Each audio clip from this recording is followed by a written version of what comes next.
Assalamualaikum warahmatullahi wabarakatuh. Abah dan Umi, ini boleh berbagi cerita tentang pengalaman hidup saja nggih Abah dan Umi. Ini ya Abah Umi ini Abah ini bernama Bapak Harun Ar-Rasyid. Beliau adalah bagian dari keluarga besar Haji Asrif dan Haji Fatimah, merupakan suami dari Mbak Zulaikha Asrafi gitu, Mbak Zul kita biasa menyebutnya. Nah, ini soal sedikit kenangan ya, soal kenangan.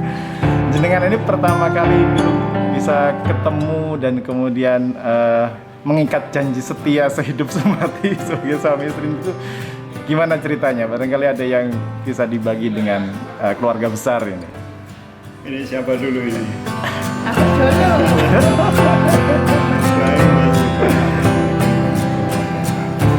Salam kami.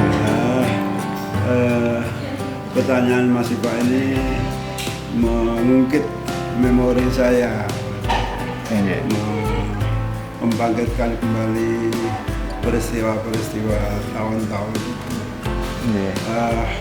Ada satu ungkapan di mana orang kerja kadang-kadang disitulah ketemu jodohnya. Di mana seseorang itu kuliah sekolah kecenderungannya juga begitu, disitulah ketemu jodohnya. Peristiwa-peristiwa itu kelihatannya menjadi berlaku juga bagi saya gitu ya. Kalau pertanyaannya apa, di mana gitu,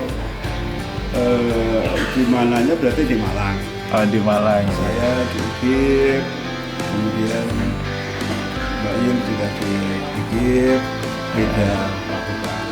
Tapi terus terang aja, waktu itu juga kenalnya itu tidak di awal-awal kuliah. Kuliah gitu, enggak ya. Dari ujung kuliah. Sehingga juga kalau dicari harinya kapan pertama, bulannya apa, pertama ketemu itu juga agak repot ya. Agak repot. Masanya Masa masih kuliah. Sekitar saya menjelang selesai itu tahun 79 ya, tahunnya itu aja. Tahun sekitar itu ya. Itu kemudian tapi yang jelas begini Mas Pak ya, saya ini bersyukur sekali masuk ke keluarga Bu Siti, masuk keluarga besar Bapak Asrafi, keluarga besar Kanigoro, dan Allah memberikan saya anugerah yang luar biasa. Ya, dengan Mbak Zul ini, itu bagi saya adalah satu anugerah yang terindah, yang terbesar, yang terbaik yang diberikan Allah kepada saya. Saya bisa seperti ini sampai sekarang sehat, sampai sekarang masih bisa ketemu dengan panjenengan. Ini salah satunya adalah jadi maaf ya kalau ditanya. Nggak apa-apa. Hari opo, pasaran ya, enggak. Oh berarti kalau yang jelas pas momen kuliah di Malang itu ya. Tapi meskipun beda fakultas, beda angkatan juga atau beda angkatan? Saya masuk 74, Buyul masuk, nanti biar jawab sendiri. Saya rasa itu ya, jadi. Iya. Nanti yang lain monggo. Iya. Bisa berbagi sedikit apa pas kegiatan bareng apa atau apa gitu? Ya kalau di kampus mungkin kalau kegiatan sih nggak jarang bareng itu, hanya taunya di kampus kan ada pengajian rutin pagi. Ahad pagi. Ya.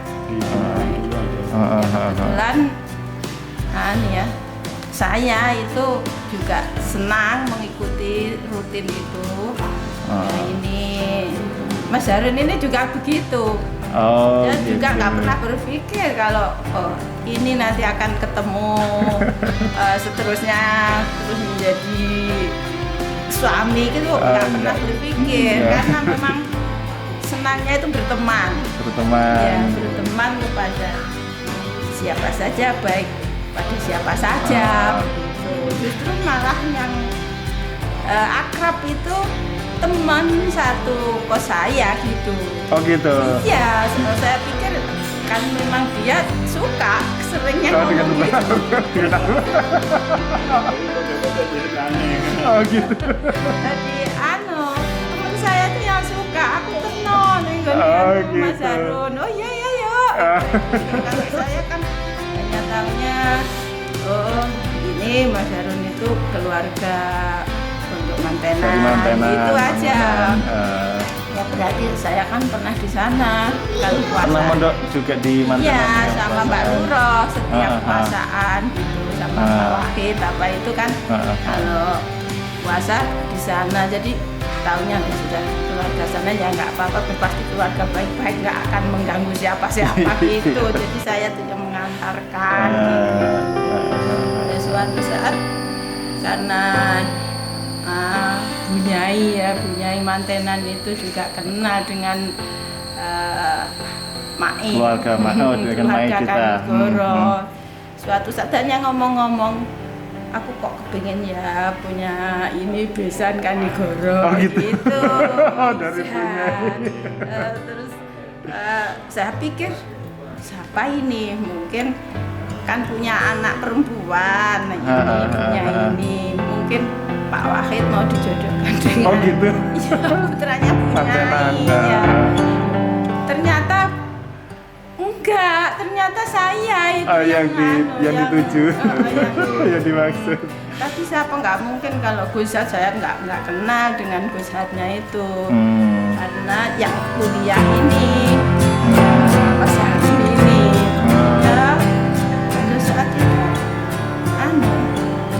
yang melamar pun orang tua-tua itu Oh, di keluarga Iya. besar pesantren pondok mantenan ya, sana. Bunyai Bunyai. sama ibu mertua itu yang ke Kanigoro Oh. tanpa ada saya juga Oh gitu, langsung ke orang tua di Kanigoro. juga tanpa Pak Harun. iya, tanpa ini dan dia Udah kangen. lama-lama. Oh, di Udah skenario. lama. Antar keluarga. Terus akhirnya nikah tahun berapaan gitu? Januari 1983 Oh, 83 ya.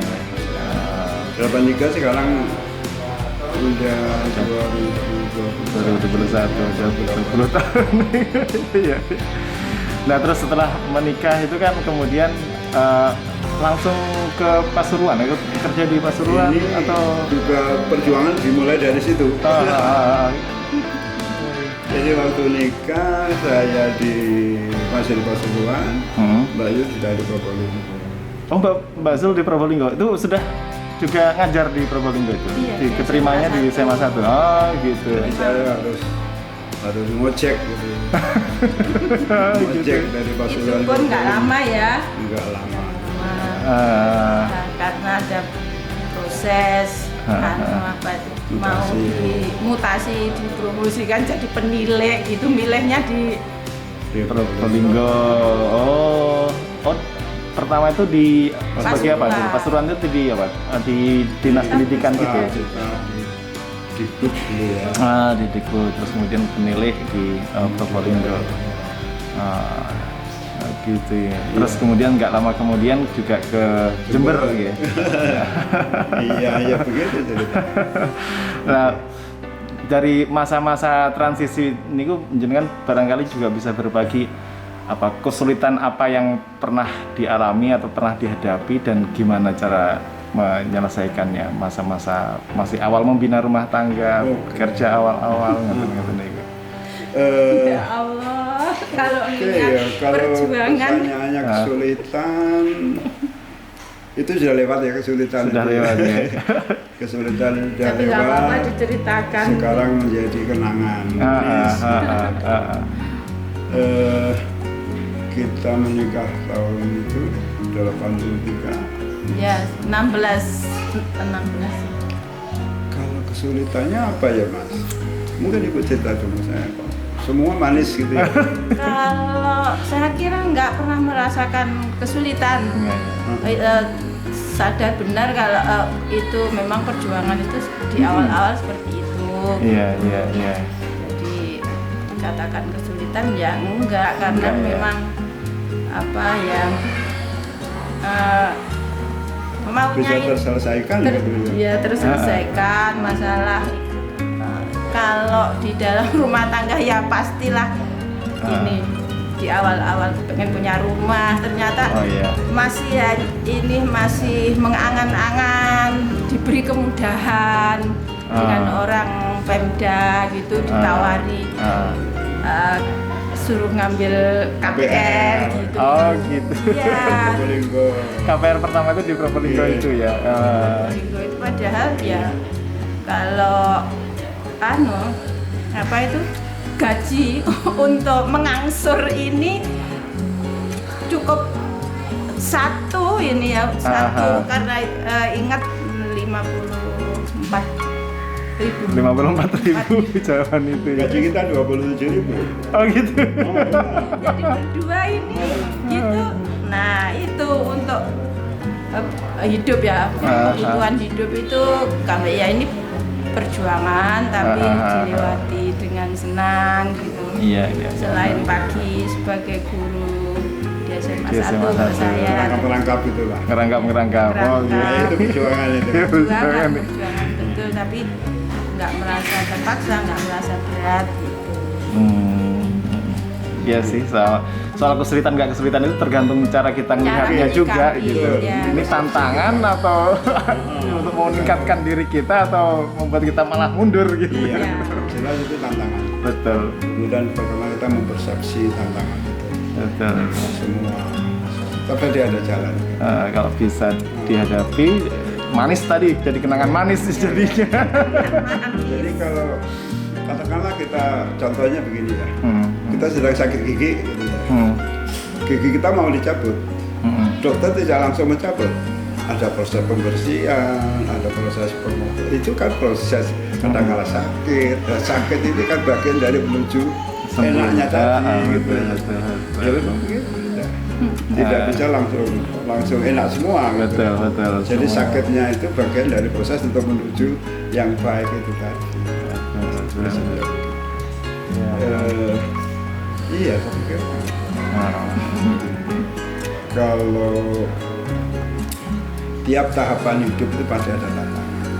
Iya. Tiap fase waktu kita sekolah juga ada masalah, kita nikah juga ada masalah, kita kerja pun juga ada. Mesti menghadapi Pasti masalah. ada, pasti ada karena kita kuat itu karena masalah. Kita Betul. mampu karena menghadapi masalah. Kan begitu ya. Iya, dan Bukan bebannya yang diringankan, tapi kuatkanlah. kuatkan untuk menghadapi beban itu. menanggung beban, betul. Itu doa kita seperti itu. Gitu. Oke. Terus juga yang buat saya ya diam-diam selama ini mikir, ini dalam situasi yang seperti itu masih keluarga baru ya dulu waktu katakan di Probolinggo itu. Terus kemudian ada Pak Fakih masuk, Pak Iuk masuk, Pak Husin masuk. Kok bisa gitu loh? Gimana itu dari bangunan juga masuk gitu ya. Itu gimana ceritanya keberanian untuk Saya hitung itu 13. oh gitu ya. 13 di rumah itu. Ya dalam kondisi yang itu tadi ya. Ya. Bismillah. Ya bismillah. Bismillah ya. Jadi Dengan lembar aja. Kemarin itu namanya Pak Husin, Pak Yuk di sini cerita tentang itu. Cerita gitu ya? tentang Mas Pak waktu di Jember. Iya. Ada hal-hal yang menurut saya itu bagian yang biasa-biasa saja, tapi mereka mengartikan itu sesuatu Iya. yang Luar biasa itu. Jadi tiap kali dalam tahapan apapun pasti ada tantangan. Di kerja pun begitu. Iya. Kalau ditanyakan apa kuncinya, ya saya pikir jangan merasa hidup sendiri. Betul. Hiduplah kita bersama dengan orang lain, hiduplah kita bersama Iya. dengan kelompok. Tidak selalu masalah itu harus kita selesaikan. Selesaikan sendiri ya. Kita isilah. Sekarang saya pikir saya itu beberapa peristiwa itu terselesaikan karena teman, karena ada jaringan, karena ada sahabat yang membantu. Sudah menurut saya sudah nggak mampu, ternyata ada jalan teman-teman dan teman-teman baik. Intinya gini Mas Pak, tanamkanlah kebaikan pada semua dan jangan pernah ditarik kebaikan itu dengan sesuatu yang tidak. Terus kita investasi investasi kebaikan di mana-mana ya. Dan jangan mengharap imbalan gitu. Dari orang yang pernah kita baiki ya, gitu. Ya karena Allah aja nanti akan memberi jalan kemudahan. Oh gitu ya. Soalnya kalau dihitung-hitung dikalkulasi gitu rasional gitu kan, wah gimana ya, masih keluarga baru terus kemudian dikelilingi banyak adik-adik gitu, nggak masuk gitu masukkan hitung-hitungan lagi gitu ya. Pernah juga ini selain yang ada itu tadi masih ada ketemu orang yang ini mendapat kesulitan tempat. Oh gitu. Dari yang itu dibawa ke rumah, bilang kalau ini ada orang ya, ini ada kesulitan, ini harus kita tampung. Saya nggak pernah menolak. Saya katakan iya, pokoknya mau di tempat ini bareng-bareng gitu itu. Gitu ya. Sama sekali nggak pernah kenal gitu, terus mencari tempat, belum dapat kerjaan masih akan itu sudah ditampung di situ, pokoknya diberitahu kan tempatnya ini, makan seadanya gitu. Tahun berikutnya masih ada lagi temannya, keponakannya dari Mangunan itu, orang tuanya itu pindah ke Bandung, yang ini kelas 3 SMA swasta di Probolinggo. Itu dititipkan di situ, dititipkan di rumah karena memang teman akrabnya Mbak Anis itu. Ya itu tadi ya prinsip menanam kebaikan di mana-mana, jangan pernah ditarik. Dan jangan ditarik atau berharap imbalan. Kalau berharap imbalan itu sakit sendiri itu jadinya. Tulisannya Stephen Covey itu loh. Stephen Covey, Seven Habits. Ya.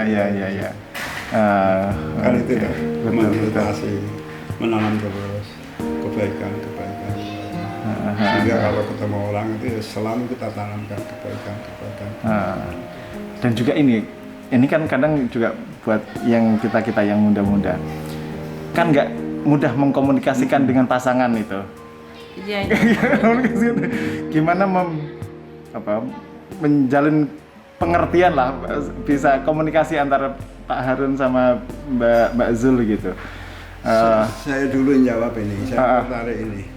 Pertanyaan Mas Iqbal ini menantang. Jadi intinya begini, proses penyesuaian diri antara suami istri itu tidak berhenti. Jadi tidak ada istilah baru, tidak ada istilah lama. Karena masing-masing pribadi yang berbeda, punya keunikan sendiri-sendiri. Penyesuaian tidak pernah selesai, Mas Iqbal. Proses penyesuaian itu tetap berjalan gitu, tetap harus dilakukan. Kalau nanti menjadi pribadi yang sama tidak akan pernah itu, tetap berbeda. Justru perbedaan itulah keindahannya ada di sana. Gitu ya Makanya ya gimana penyesuaiannya ya harus disadari bahwa penyesuaian itu terus berjalan, tidak pernah selesai. Ya kapan waktunya, di mana, bicara apa itu pasti itu bagian dari proses penyesuaian.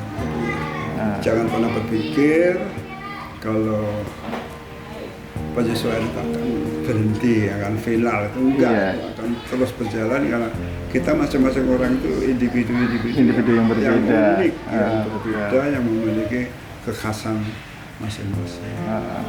Kemudian gimana kita menjalin komunikasinya?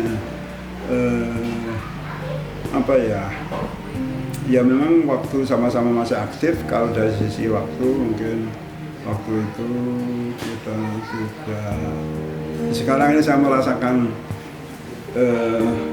kemesraannya itu lebih indah gitu ya. Dan bentuk kemesraannya enggak yang belum pernah dulu kita wujudkan. Saya ini sekarang ini untuk mengisi waktu ini sering setoran hafalan gitu ya. Oh gitu. Iya. Sering setoran hafalan saya ini Mbak Pipin. Jadi kalau sore gini menjelang malam gitu, ayo Mi sing Al-Baqarah terakhir kemarin belum final. Sebelumnya Al-Imran terakhir belum selesai. Oh gitu. Saya mencoba. Setoran hafalan ke Iya, setoran. Oh gitu. Al-Qasr gitu. Al-Qasr gitu. Al-Qasr. Kadang-kadang sebelum tidur itu ayo hafalan dulu. Oh gitu ya. itu kemesraan. Kemesraan ya. Jadi di setiap tahap itu mesti ada proses saling belajar itu terus menerus gitu. Saling memahami itu juga terus ini ya, terus menerus ya. Saya di situ sekarang. Setoran hafalan seperti anak-anak itu. Karena gini Mas Iqbal, saya tuh mungkin ini Bah, waktu Abah masih sibuk dengan amanah ya. Amanahnya ini waktu untuk istilahnya mengkaji, memahami mungkin tentang Islam itu yang dikajikan banyak toh. Yang ini mungkin saya sudah, Abah belum gitu ya, belum disempurnakan. Tapi kalau modal sudah ada tapi belum disempurnakan. Jadi kita mencoba untuk bahas ini yuk gitu. Oh gitu ya. Iya, bahas ini yuk.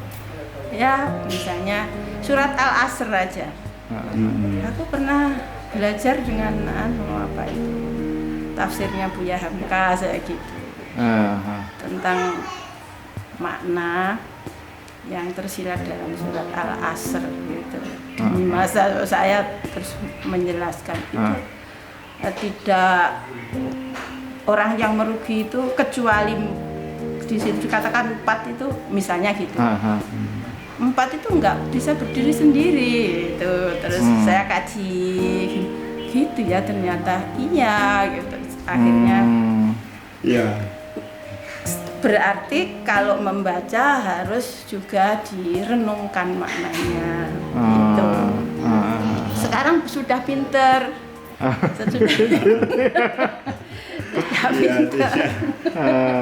Dulu mungkin sekedar hafal gitu ya. Iya. Apa itu ayat kursi sekedar hafal gitu ya.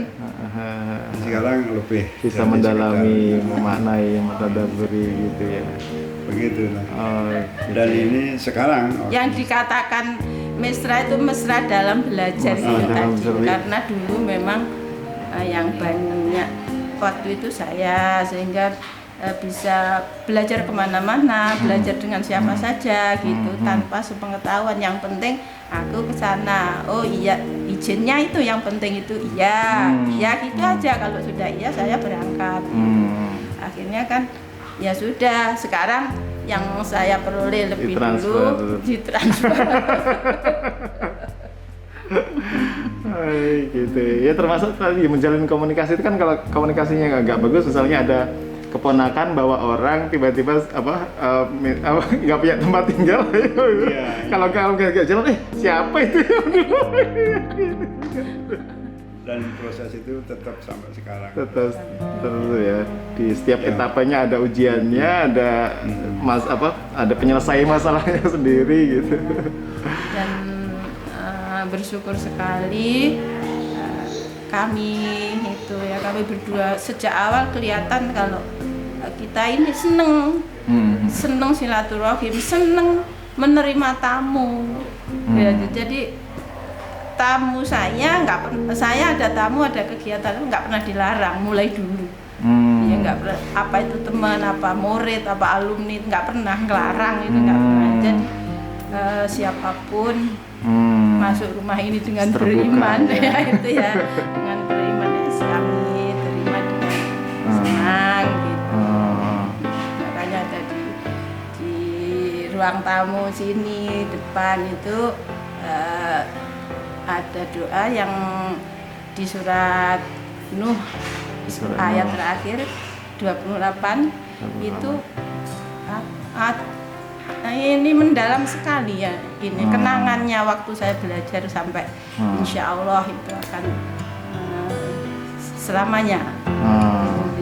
Rabbil firli wal walidayya waliman dakhala baitiya mu'minan. Nah, itu sejak saya belajar itu sampai insya Allah seterusnya kami yakin atas itu ya, dan terbukti selama ini ayat itu kebenarannya itu dirasakan dulu.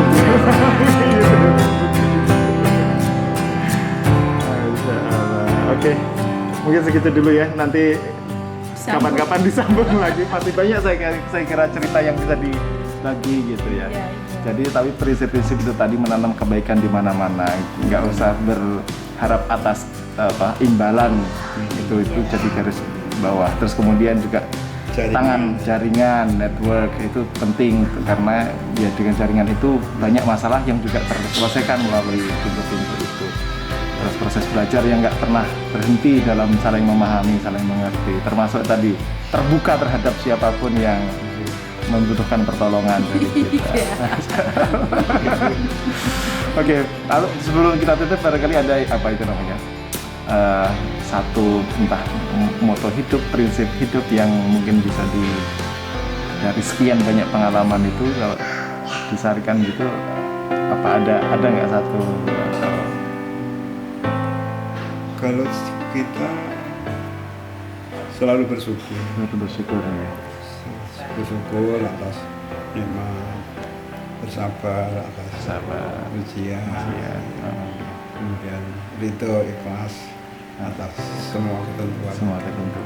Tiga hal itu yang memotivasi, yang menguatkan kita. Prinsipnya seperti itu. Dan dikuatkan dengan khairun nas Anfa'uhum linnas. Bersyukur. Karena dimanapun ada ujian. Ridho. Kalau sedang sakit, ingatlah nikmat. Sakit itu untuk mengingat nikmat. Betul. Kalau sekarang yang sakit kaki kiri masih punya kaki kanan. Kalau yang sakit telinga kanan masih punya kiri. Jadi tetap optimis masih ada. Yang memang menarik dari fakta sakit menjadi idealisme yang optimis ini perlu proses. Tapi harus dilakukan. Jadi itu tadi caranya, ingat nikmat. Kalau sakit itu ingat. Sekarang sakit, kok ya sekarang ini sebelum sakit, kok dulu sakit kayak apa? Kok baru sekarang dulu sakit usia sekian? Kalau mulai dulu sekali sakit itu kayak apa rasanya? Jadi bersyukur, bersabar, ridho, dan bermanfaat tadi khairun nas anfa'uhum linnas. Nggih, matur Mbah Nuwun, terima kasih. Insyaallah disambung lagi di kesempatan yang lain, mudah-mudahan insyaallah bisa bertemu lagi. Dan sekalian mohon pamit, kita mau meneruskan perjalanan balik ke Jogja. Kalau boleh saya hari ini kami betul-betul bersyukur sekali. Panjenengan bisa hadir, Mbak Vivin, Mas Imam, Mbak Iit hadir di sini. Sami-sami kita juga. Ini penguat bagi kami. Sami-sami ya, doa juga, mohon doanya buat kita semuanya yang masih muda-muda. Mudah-mudahan semua sukses, berkah, sukses, sukses menurut lintasannya masing-masing dalam zona waktunya sendiri-sendiri yang tidak berbeda. Iyalah, Mas Imam sukses bisa menebar kebaikan kepada siapapun. Jangan pernah adu dendam dengan siapapun. Baik, terima kasih. Begitu dulu, sampai ketemu lagi di kesempatan berikutnya. Assalamualaikum warahmatullahi wabarakatuh. Waalaikumsalam.